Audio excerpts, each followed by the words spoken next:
Hello guys, good morning, good evening, good afternoon. Kumusta? Mga idol, andito naman sila Kwatsirong Bisaya. Magkukomento na naman tayo sa mga nangyari sa ating lipunan, lalong-lalo sa politika. Komentuhan natin guys, yung bagong pakulo ni BBM na 3 plus 1. 1 plus 3. Ito guys, tignan natin yung sinasabi niya about sa promo. Promo dicer na pala to si BBM ngayon. Big time.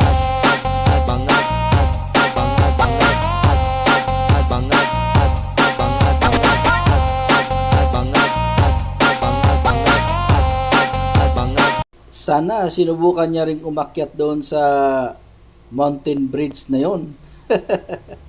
Para masubukan niyang umakyat kung gaano kahirap umakyat doon sa danan na yon, di ba?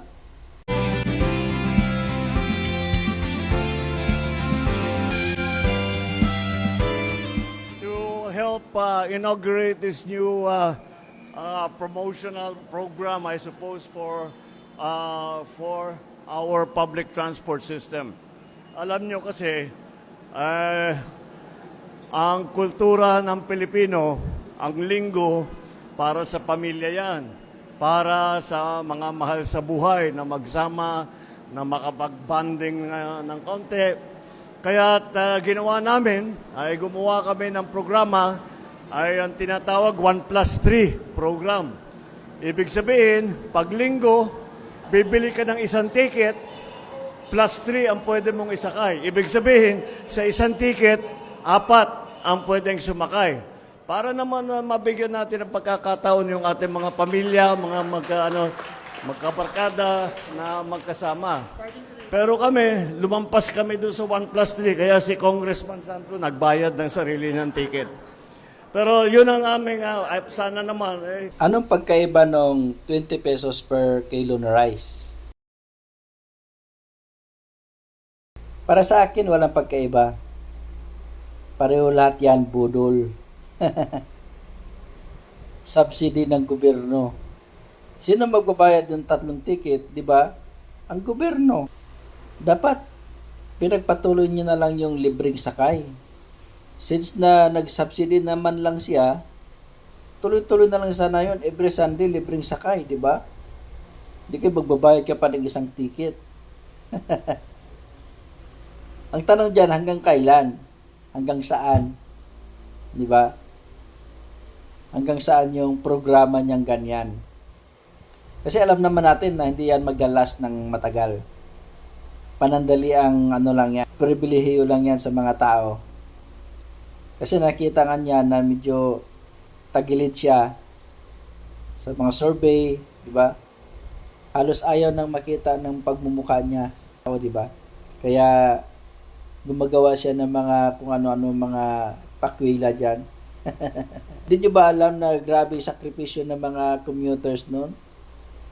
Ilang tao yung naabalan niya? Sa entourage niya pa lang, isang katutak na PSG at media nandoon. Pero dito ako natawa guys sa isang video.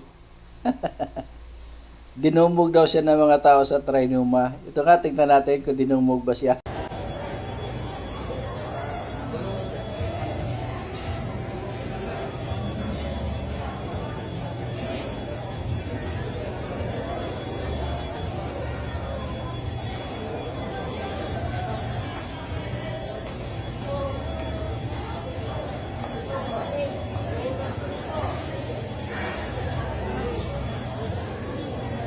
Oh no. Here we go again. Here we go again.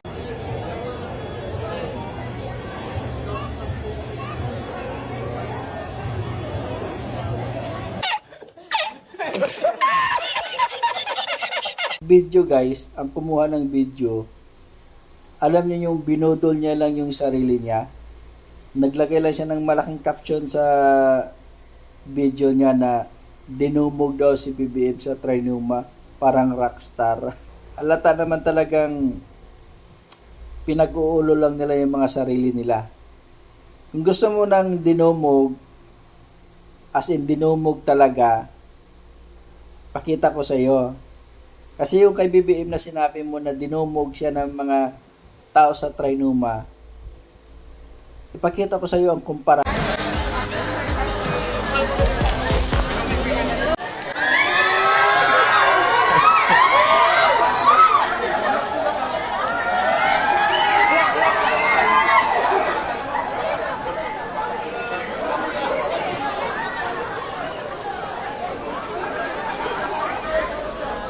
Nakakitawag pa sa laser kapit, sa Silcom. Tapos kas mga padre na kayo. Roger, support. Tanaw.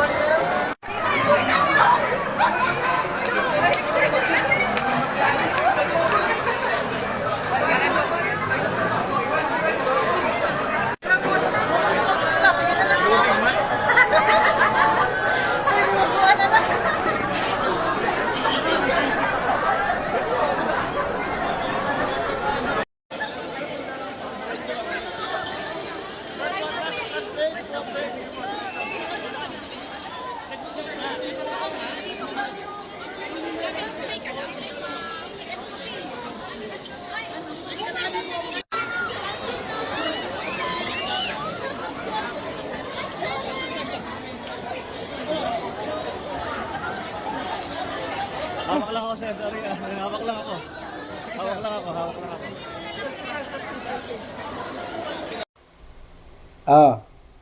Kita mo na yung dinumog. Kita mo yung mga guard ni BP Sara. Hawak kamay sila para hindi makalapit yung mga tao kasi pagka hindi sila maghawak kamay, dudumugin si BP Sara. Kaya ganon sila kahigpit, naghawak kamay sila. I-compare mo kay BBM, yung mga PSG ni BBM, nagkanya-kanyang lakad. Kanya-kanyang lakad, naghiwa-hiwalay. Wala man lang taong lumalapit. Di ba? Tapos sabihin mo, dinumbog si BBM sa Trinoma. Budol mo talaga, napakabangag mong kagwang ka.